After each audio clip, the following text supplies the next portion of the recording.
తెలుసుకొందురు.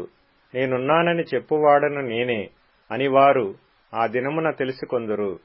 సువార్త ప్రకటించుచు, సమాధానము చాటించుచు, సువర్తమానము ప్రకటించుచు, రక్షణ సమాచారము ప్రచురించువాని పాదములు, నీ దేవుడు ఏలుచున్నాడని సియోనుతో చెప్పుచున్నవాని పాదములు పర్వతముల మీద ఎంతో సుందరములై ఉన్నవి.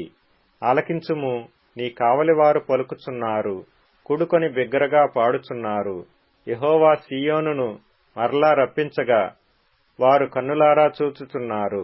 యెరూషలేమునందు పాడైయున్న స్థలములారా, ఉత్సహించి ఏకముగా సంగీత గానము చేయుడి.